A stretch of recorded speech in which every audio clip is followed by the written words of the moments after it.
Omzum yükle doldu ama bende vazgeçmek yoktu.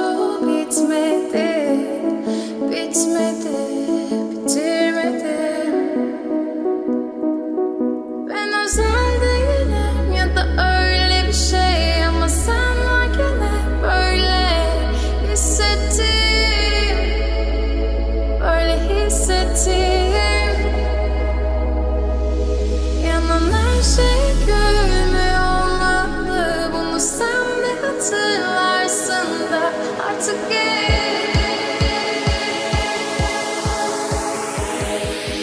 böyle hissettim.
Sanki her şey kayboldu, çok derin hislerim.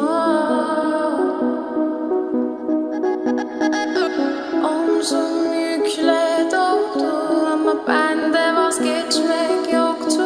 Bitmedi, bitmedi, bitirmedim.